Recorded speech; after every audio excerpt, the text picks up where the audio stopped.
ये अफगानिस्तान की जो गवर्नमेंट है ये फंड हो रही, फाइनेंस हो रही है। मैं नहीं कहता पूरा गवर्नमेंट, मगर इन्होंने 3-4 बिलियन डॉलर खर्चा है इस पे, इन पे। इनकी इंटेलिजेंस एजेंसीज को खूब पैसे इंडियन से मिल रहे हैं, ये तो हमें पता है। उनकी ट्रेनिंग भी कुछ हद तक हो रही है।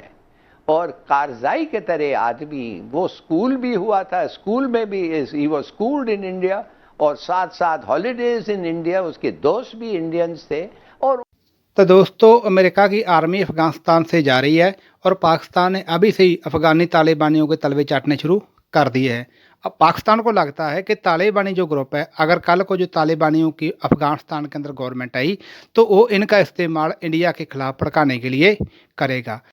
परंतु पाकिस्तान के जो बेवकूफ़ लोग हैं वो ये नहीं जानते कि तालिबानी लोगों ने भी इंडिया की तरफ अपना दोस्ती का हाथ बढ़ाना शुरू कर दिया है। तालिबान भी चाहता है कि इंडिया के साथ दोस्ती की जाए, क्योंकि तालिबान जानता है कि अगर अफगानिस्तान को आगे ले जाना है तो इंडिया वर्गे मजबूत देश के साथ उनको अपना जो हाथ बढ़ाना ही पड़ेगा। पाकिस्तान तो एक पखारी देश है दुनिया के अंदर, पाकिस्तान तो एक कलंक है और पाकिस्तान के साथ कोई भी दुनिया का देश जोड़ना नहीं चाहता। तालिबान भी पाकिस्तान को लात मारने की तैयारी कर रहा है। तो आप इस वीडियो को देखिए, उससे पहले हमारी आपसे रिक्वेस्ट था कि आप हमारे चैनल को सब्सक्राइब जरूर कर दीजिए। अमेरिका वापसी की तैयारी कर रहा है अफ़गानिस्तान से, और अब सितंबर का बताया जा रहा है कि शायद अमेरिकी फ़ौजें चली जाएंगी। उसके बाद सिचुएशन क्या होगी अफ़गानिस्तान में और उसका पाकिस्तान पर क्या इम्पैक्ट होगा। अफ़गानिस्तान से अमेरिकी फ़ौज के इनखला के लिए 11 सितंबर की डेट दी जा रही है कि वहाँ उस वक्त तक हो जाएगा, लेकिन उसके बाद क्या सूरत हाल होगी और ये वाकई ऐसा हो जाएगा। हिलाली साहब से पहले राय लेती हूँ।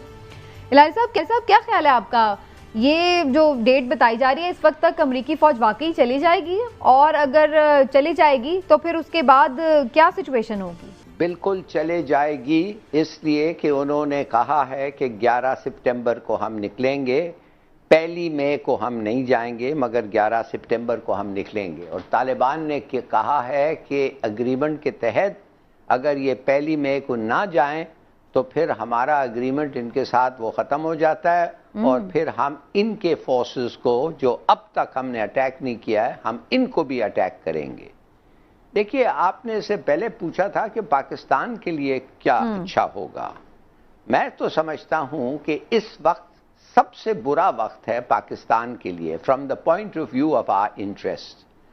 ये जो पूरा ये अफगानिस्तान की जो गवर्नमेंट है ये फंड हो रही, फाइनेंस हो रही है। मैं नहीं कहता पूरा गवर्नमेंट, मगर इन्होंने 3-4 बिलियन डॉलर खर्चा है इस पे, इन पे। इनकी इंटेलिजेंस एजेंसीज को खूब पैसे इंडियन से मिल रहे हैं, ये तो हमें पता है।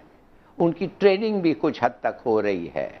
और कारजाई के तरह आदमी, वो स्कूल भी हुआ था, स्कूल में भी he was schooled in India, और साथ साथ हॉलीडेज इन इंडिया, उसके दोस्त भी इंडियंस थे।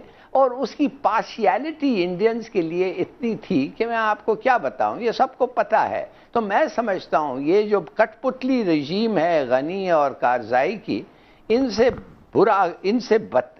बुरा कोई गवर्नमेंट हमारे लिए हो नहीं सकता है। और अगर तालिबान का गवर्नमेंट आएगा, वो आना चाहिए, आएगा इंशाअल्लाह, इसलिए कि कुव्वत तो उनके पास है। और कितना देर तक अमेरिकन असिस्टेंस के बगैर ये लड़ेंगे, मैं नहीं समझता 6 महीने से ज्यादा ये रह सकेंगे। तो ये बड़ी अच्छी बात होगी। और साथ साथ let me finish by saying, साथ साथ समीना जी ये क्या कर रहे हैं, ये अफगान गवर्नमेंट ये क्या कर रहे हैं हमारे खिलाफ। ये इंडियंस को अटैक करने के लिए प्लानिंग, फंडिंग, टीटीपी के साथ, जो हमारा दुश्मन उनका दोस्त, सब अफगानिस्तान में रह रहे हैं, खुला रह रहे हैं। बिल्कुल। और वहां से ये बड़ा अनफॉर्चुनेट है कि हमारी कंट्री में इस तरह से अटैक होते हैं जिसके ताने बाने मिलते हैं। इमरान साहब, आपका क्या टेक है? बस 1-1.5 मिनट है हमारे। देखिए, ये जो इन्होंने बाइडेन इंतजामिया ने ऐलान किया ना सितंबर में जाने का, उससे भी इंडिया को बड़ी तकलीफ हुई है और उन्होंने इसका बुरा मनाया। और पाकिस्तान के लिए तो इस लिहाज से अच्छी बात है कि पाकिस्तान तो चाहता है कि पुरअमन फौजी इनखला हो, लेकिन पाकिस्तान ये नहीं चाहता कि जिस तरह रशिया बेयारो मददगार छोड़ के भाग गया था तो वहाँ खाना जंगी शुरू हो गई थी, उसी तरह फिर ये हो जाए। पाकिस्तान इसलिए फैसिलिटेट करता है कि पुरअमन तरीके से सारा मामला हो जाए। हिलाली साहब जिस तरह कह रहे थे तालिबान का मामला, तालिबान क्योंकि इस वक्त सबसे बड़ी फोर्स वहां पे तालिबान है। अमेरिका के सिर्फ ये इशू नहीं है कि अमेरिका जो है बड़े शौक से जाना चाहता है या अफगानिस्तान की बेहतरी चाहता है, अमेरिका की अपनी इकोनॉमी का देखें हाल क्या हो वो गया। खुद फंसे पड़े हैं। अमेरिका अफगानिस्तान की जंग जब आगाज हुआ था उससे लेके अब तक 822 अरब डॉलर तक यहाँ पे खर्च कर चुके हैं। अब उनका हाल देखें कि जो वहां जिनसे वो टैक्स लेते हैं वो अब कहते हैं कि जी हम कब तक और अब तो उनकी अपनी इकोनॉमी की बैंड बज गई है कोरोना की वजह से। बहुत बुरा हाल है। इसलिए अब वो ये चाहते हैं कि किसी तरह अपनी इज्जत बचा के यहाँ से चले जाएं। तो अब इस सितंबर में आपको नजर आ रहा है कि ऐसा मुझे हो लगता सकता है कि ऐसा हो जाएगा और वो पाकिस्तान के हक में होगा या नहीं? बिल्कुल, इसीलिए तो इंडिया के पेट में मरोड़ उठ रहे हैं।